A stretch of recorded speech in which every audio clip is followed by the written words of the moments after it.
What's the deal, y'all? This your man King Eric, the media assassin, coming at you with another video. Be sure to subscribe to the like button for me. So I watched this documentary today on Hulu for XXXtentacion, and I want to give a little brief review about it from my perspective. Now I'm gonna be real with y'all. My first introduction to hearing about this dude, it wasn't through music. It was through anything negative. When he got knocked out on stage and stomped out, I saw that on Everyday Struggle.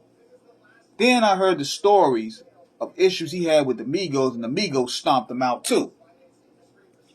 So then Drake, of course, he copied his flow. So even with all that, I wasn't really interested in hearing this dude. It was like, okay, he's another one of these weirdo SoundCloud rappers that's doing all types of outlandish shit just to get noticed. Then the stuff he said about Tupac. Then he was talking about he's Lil Dylan Roof. And I heard all the horrible stories about him allegedly abusing his girlfriend. I ain't want to hear nothing from this dude or care for him at all. But I will say this, and from observing some of his shows on YouTube, I would say that his stage performance is very, very unique. That guy can rock a show. And he also mastered the art of being relatable. See, he found ways and studied different people. He probably studied the Kurt Cobain. He studied Tupac, even though he didn't want to. I mean, he studied Biggie. He studied a lot of these people to develop this character. And he got his name from being influenced by the porn industry. So what he did was he developed a code of personality by mixing all these elements like rap, grunge, rock, R&B, and the music itself was basic life shit, like talk about demons, depression, drug addiction. I see why he developed a cult following. So looking at this documentary is an attempt to go beyond the character. You get to see his childhood, you get to see why he became who he was. He always felt a void because his mother didn't really look out for him. She figured by taking care of him financially, that could fulfill the void, but that didn't really work for him. If anything, it made him resent her. So they interview his family, they interview his friends, and you find out that his life was full of turmoil. And like many, his music was the outlet in getting a lot of that frustration and anger and rage off. And he created this character, XXXtentacion. But with this dude here, he created a mystic form of dark energy with this character. And it got him a lot of clout. He would record himself getting into fights, getting thrown off stages. He wanted to be a rock star, just like many of these rappers today. They don't want to be seen as rappers no more. They want to be seen as rock stars. So I see, in a way, it's easy for white people to gravitate toward music because he spoke their language. Like, he sounded like a deranged suburban cat. Like, somebody joked on one of my YouTube pages. He said he made school shooter music. So I see the relation to that.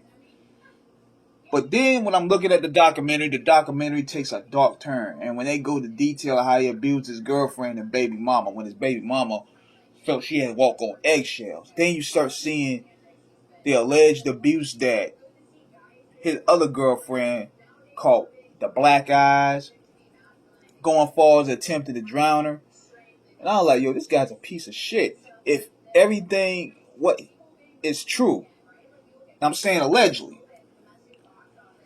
And see, one thing about this generation here is they're looking at all press is good press, good or bad. People back in the day, they were more image concerned. They wanted their image to be a certain way. This generation here don't care. All press is good press. And when that mugshot came out, that played onto his rebellious character. And that was all proof right there that all good publicity is publicity, regardless. He had the industry talking about him just by this mugshot. Then you had guys like A$AP Rocky. You had guys like Lil Wayne, J. Cole, Kendrick. all these guys wanted to work with him. So this was all the momentum that he needed. But see, what I didn't like though is how a lot of people from his mother, his friends, his fans, they all enabled a lot of his reckless behavior, because I believe he had somebody to really get on there and check him, he'd still be alive today. But I can understand his mom to a degree, because see, this is what kind of messed up Liza Rios for profiting off Big Pun when they did that documentary and she put that footage of Pun smacking her with the burner out. That hurt Pun right there, because it's like now you're going to basically stigmatize Big Pun in that Me Too column.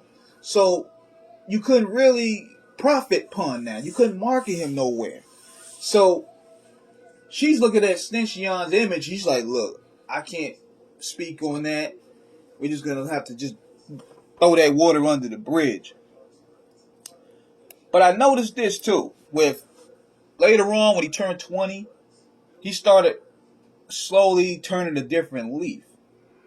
Like he wanted to focus on more positive things, but unfortunately, it's like Kane in Menace to Society. He did too much, he hurt too many people, and he came too far back to no return.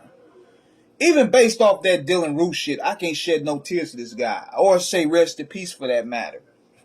Respectfully. I'm not going to act like a big fan of his. He has some catchy songs. But I'm not going to sit there and be all sad and depressed over this guy, because his behavior was bothersome. The shit he would say was bothersome. The shit he would do was bothersome. So I can't shed no tears for that guy. But you can't deny that this guy had a big impact in the culture. That I will say. And he could have been definitely, by now, one of the biggest artists in the world. So basically, with him getting killed, he went off as a martyr. But I would see him possibly bigger now had he lived. But that's the way I see it, man. So definitely check out this documentary. It hit on a lot of highs and hit on a lot of lows, and you get a good more understanding on why he's the way he is to a degree. And you get a better understanding of what the youth is listening to. Because see, that's what we doing off the cuff radio. We ain't like a lot of these other shows that want to focus on the glory days. We want to focus on what people are listening to and what people are in tune with, what genres are out there. And that's what makes us stand out. So let me know what you guys think of the comments, man. Y'all just go ahead and check that joint out. It's on Hulu right now. Subscribe, hit the like button. Peace.